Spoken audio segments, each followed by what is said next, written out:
Sa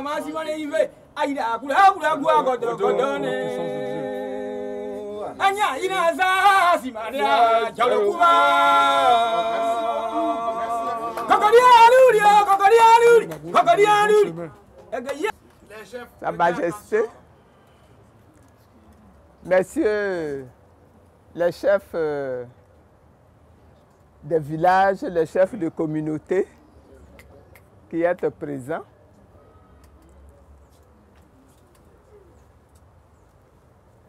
chers amis, je voudrais commencer par exprimer ma joie d'être ici. Le chef a souhaité parler avec moi.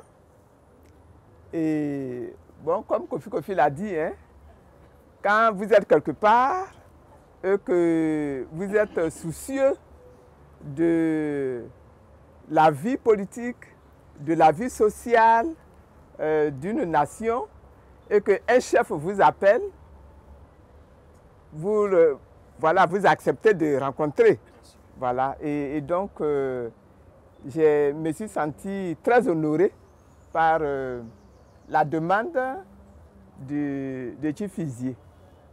Et je suis arrivé, il m'avait dit qu'il allait se faire entourer d'autres chefs. Et je constate effectivement qu'il y a un certain nombre de chefs de communauté qui sont là. Et je voudrais le remercier pour cette démarche-là qu'il a entreprise. Je voudrais le remercier également pour les dons qu'il a fait. Il a fait des dons qui sont symboliques, mais qui sont de signification de portée très grande. Et je voudrais le remercier pour cela. Le tissu tissé là, ensuite la corne que les Hébreux appellent le shofar, et puis la Bible qui est, n'est-ce pas, le document qui rassemble toute la volonté de Dieu. Ce sont des cadeaux qui sont précieux. Et puis à côté de cela, il a offert quelque chose de plus moderne, qui est un pagne wax, que je vais porter, bien sûr, dans lequel je dois dire qu'à ce niveau-là, que je me considère comme béni de Dieu. Parce que depuis ma sortie de prison, je reçois vraiment beaucoup de cadeaux, mais principalement des pagnes. Ce qui fait qu'aujourd'hui, là où je suis, mais je peux dire que j'ai des cantines et des cantines de pagnes. Et lui, il ajoute à ces cantines de pagnes-là, que Dieu le bénisse. Que Dieu bénisse toute la communauté BT de partout, parce qu'il n'y a pas que ceux de Gagnoa qui sont là. Galebré, c'est Guibérois qui sont là. Il y a Issia également. Il y a Daloa, il y a Soubré, bon, vous voyez. Donc, vraiment, merci beaucoup. Merci aux chefs qui ont tenu à l'accompagner. Il y a même un de chez moi qui est là également. Je voudrais te remercier d'être présent. Tu pourras au moins aller rendre compte au village. Voilà. Et puis, je voudrais remercier également les représentants des autres communautés qui sont également présents. Oui, il y a les femmes aussi qui sont là, effectivement. Je voudrais les remercier également. Les femmes qui sont venues, je voudrais également les remercier. C'est très important.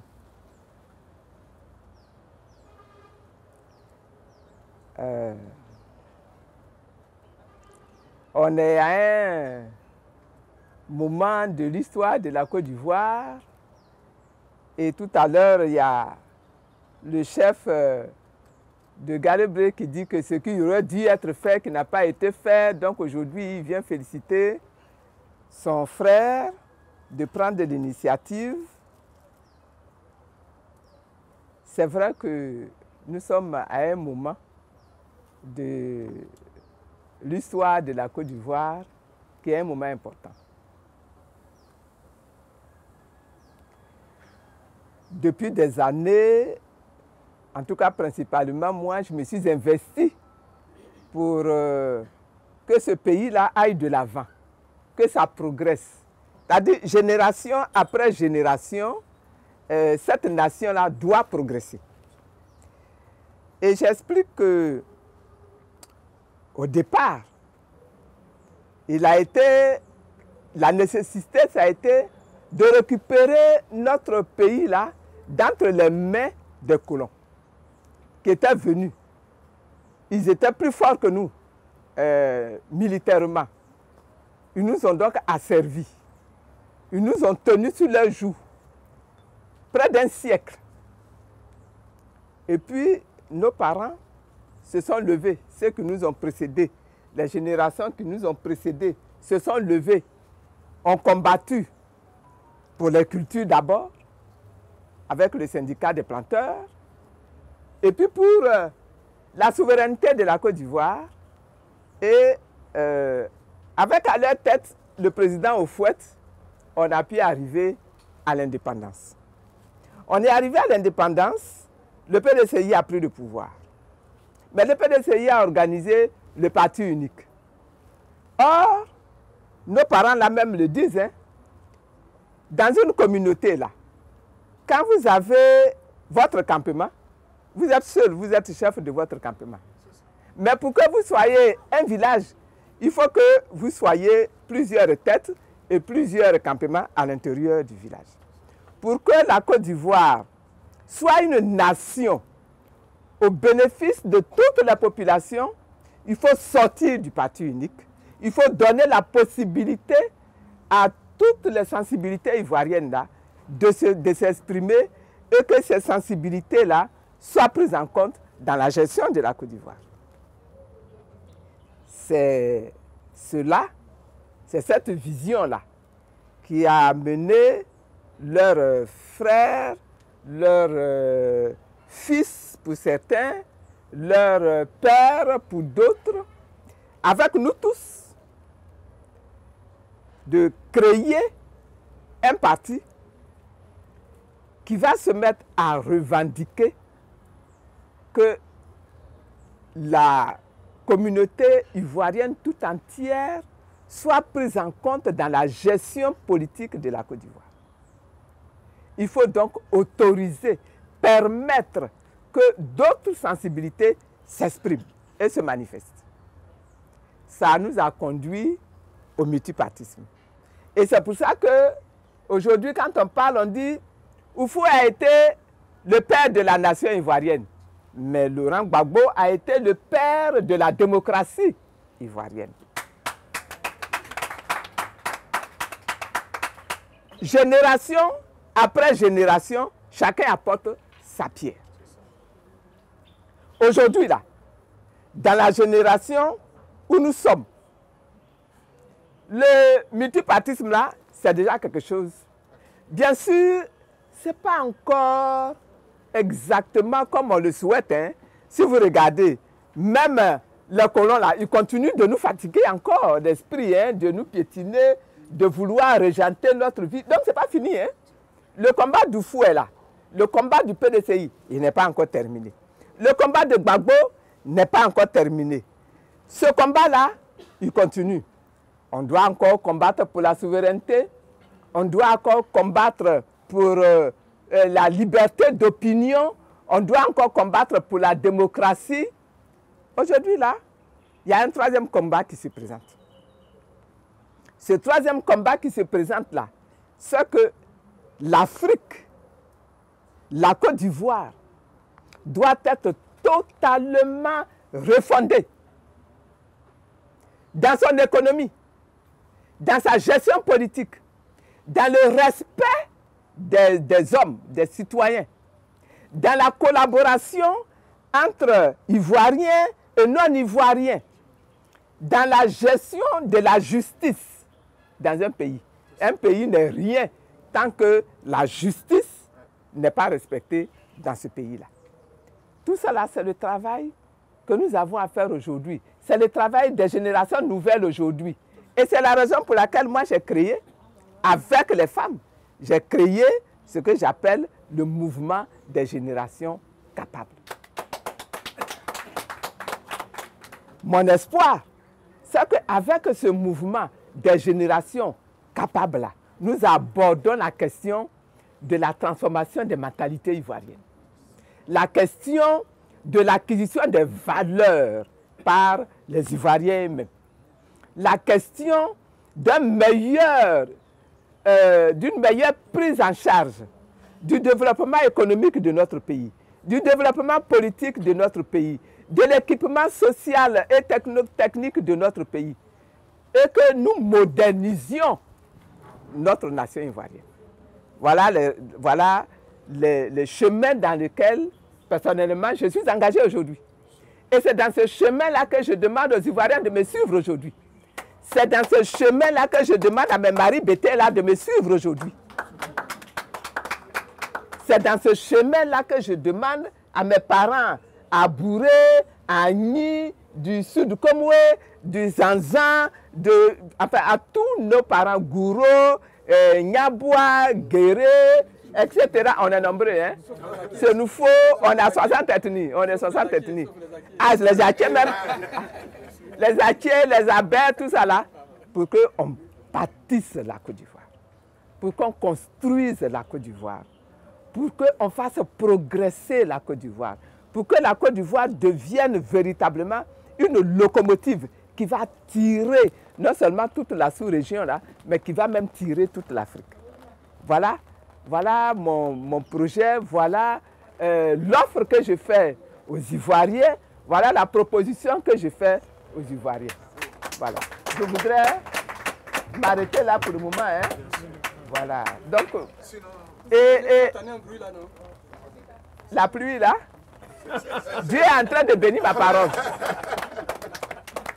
Et donc, vraiment, je voudrais remercier Tifizier de l'opportunité qu'il m'offre là de m'exprimer devant les chefs.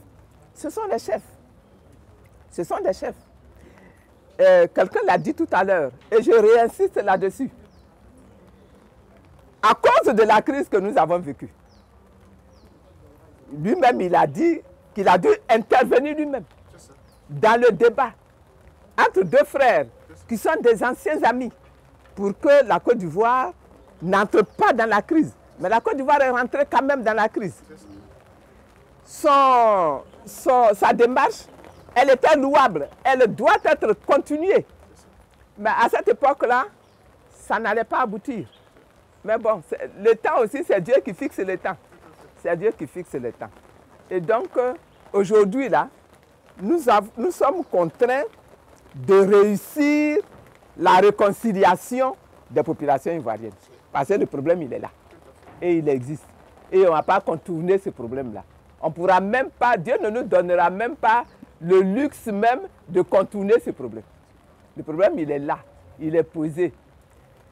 Ce débat-là, je l'ai déjà dit ailleurs, de mon point de vue, il ne doit pas être laissé entre les mains des politiques.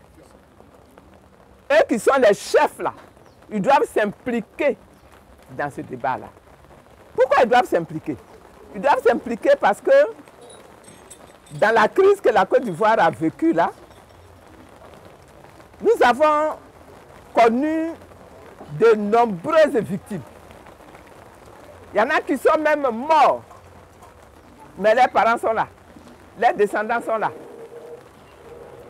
Ces victimes-là, dont quelquefois le sang a souillé la nation ivoirienne, réclament vengeance. On n'a pas encore commencé à leur donner, n'est-ce pas, satisfaction. Ce n'est pas la politique qui peut seule régler ce problème. Ce n'est pas le droit moderne, la justice moderne dans les tribunaux là, qui peuvent régler ce problème. Il faut que vous qui gérez les communautés, vous qui gérez les villages, il faut que vous vous impliquiez dans la résolution de ce problème-là, pour que le cœur s'apaise, pour que le cœur s'ouvre, pour que les âmes s'ouvrent, pour que les esprits s'ouvrent. Vous êtes obligés de vous impliquer. La réconciliation là ne se fera pas tant que vous n'allez pas vous impliquer. Mais quand je dis vous devez vous impliquer là, ce n'est pas pour venir faire un ribobo de quelqu'un. Ce n'est pas ça. Mais c'est pour que de façon sage, responsable, vous fondant sur la vérité, vous fondant sur la justice, que vous réussissiez à obtenir des personnes qui sont victimes, qu'elles pardonnent. Celles qui sont victimes, qu'elles pardonnent. Que les personnes qui sont coupables aient le courage de dire nous sommes coupables. On est coupable à différents niveaux. À ce niveau-ci, là, nous nous reconnaissons coupables. Et nous demandons pardon. Que les coupables, que les bourreaux demandent pardon. Ça ne se fera pas tant que vous n'allez pas vous impliquer. Ça ne se fera pas si vous vous impliquez uniquement de façon politicienne pour encourager tel camp plutôt que tel autre camp. C'est sur la base de la justice que ce travail doit être fait. Et ça doit descendre non seulement au niveau des villages, non seulement au niveau des communautés, mais également au niveau des familles. Au niveau des familles, vous avez parlé tout à l'heure au niveau des couples. J'ai dit, ok, au niveau des couples. Mais au niveau des couples, je voudrais que nous parlions également justice, que nous parlions vérité, n'est-ce pas? Et que celui qui a raison, on lui dit, tu as raison, mais il faut pardonner. Celui qui a tort, on lui dit, tu as tort. Il faut demander pardon. Le troisième élément qui est extrêmement important, parce que je dis dans ma bouche, je pardonne, ou dans ma bouche, je demande pardon, ça ne suffit pas. Ça ne suffit pas. Il faut qu'il y ait réparation, indemnisation. Tu vas me dire, il faut pardonner. J'ai dit d'accord. Mais tu es assis dans ma maison. Comment je peux te pardonner si toi tu es assis dans ma maison et que moi je suis obligé d'aller louer une autre maison ailleurs pour vivre avec ma famille? Tu as récupéré mes terres, tu as récupéré mes plantations et puis tu me dis on n'a qu'à pardonner. Mais je pardonne, d'accord, mais rends-moi ma plantation. Je pardonne, mais rends-moi ma terre.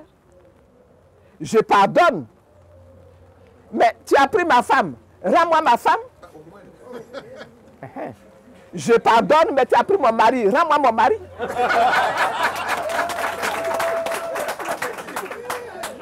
Donc, vous voyez, il y a nécessité d'aller jusqu'à la réparation. Nécessité d'aller jusqu'à l'indemnisation. À ce moment-là, les cœurs vont se calmer. Les cœurs vont s'apaiser et les esprits vont s'apaiser. Il y a encore aujourd'hui, Chifi, il y a encore plein de gens qui sont en prison. Nos officiers de l'armée sont encore en prison. Ils sont en prison depuis 2011. Nous sommes en 2021. Ils sont en prison. Ce sont des pères de famille. Il y en a même, les femmes les ont quittés pendant qu'ils sont en prison. Il y en a qui ont perdu leurs épouses parce qu'ils n'avaient plus l'argent pour les soigner. Et ils sont en prison. Il y en a dont les enfants ne vont plus à l'école parce qu'il n'y a pas d'argent pour mettre les enfants à l'école. Et ils sont en prison. Blé Goudé. Blé Goudé est encore à La Haye. Au moment où on prenait Blé Goudé pour partir à La Haye, là, on n'a pas demandé qu'il ait un passeport. On l'a pris comme ça. On l'a mis dans un avion et on l'a transporté. Au moment où on a pris Gbagbo Laurent pour l'amener à La Haye, là, moi j'étais assis devant la télé et j'ai regardé. Il y avait un direct. Ils l'ont mis dans un avion présidentiel, dans le Grumman présidentiel. Et le Grumman est parti jusqu'à La Haye, est descendu. Gbagbo n'avait aucun papier. Et ils n'ont pas demandé de papier. Dans l'aéroport, là, ils ne lui ont pas demandé de papier. Ils l'ont pris de La Haye, là. Ils l'ont mis dans un véhicule. Et ils l'ont conduit directement à la prison de Scheveningen. Tout ça filmé est publié en direct sur France 24. Pourquoi pour le retour de Blé Goudé, là, il faut qu'il y ait un passeport? Le groupement, il est encore ici. Le groupement ne peut pas aller le chercher puis le ramener.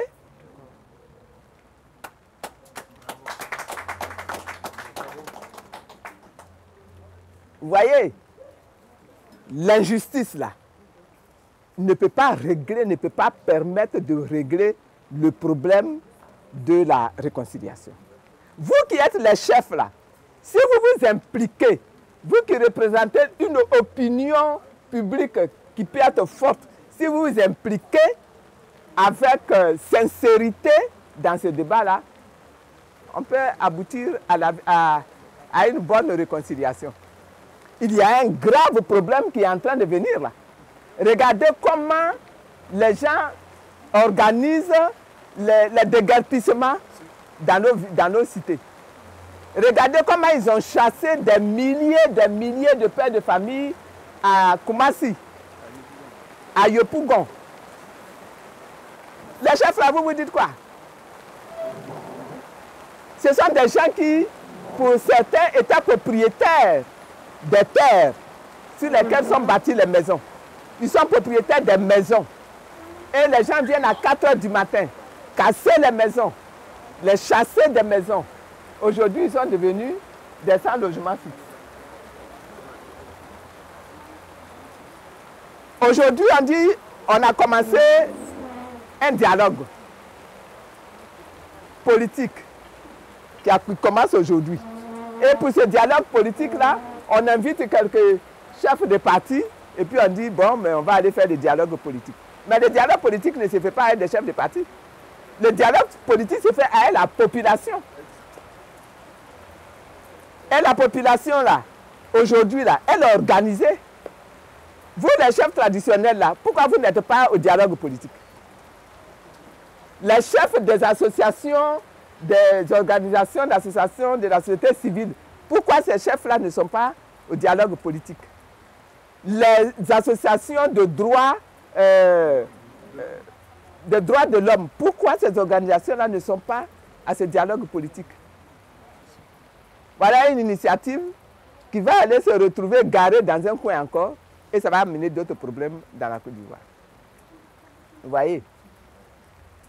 Donc les chefs là, il faut que vous vous engagiez dans ce débat-là pour que la Côte d'Ivoire finisse par retrouver sa paix. Pour que les Ivoiriens finissent par retrouver la tranquillité de l'esprit. C'est extrêmement important. C'est extrêmement important. Donc aujourd'hui, là, c'est ça. C'est ça le problème. Et on doit tous être engagés dans ce problème-là, dans ce combat-là. Parce que ce que nous tous nous visons là, c'est que nous trouvions la paix au bout du compte. Que nous puissions vivre notre vie tranquillement.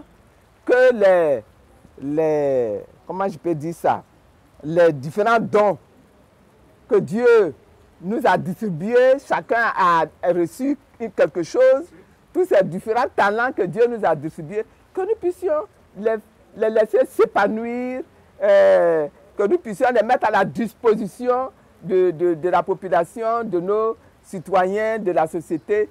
Voilà le problème. C'est ça qui est le vrai problème. C'est ça là qui est le vrai problème. Vous, mes maris là, le vrai problème là, c'est ça.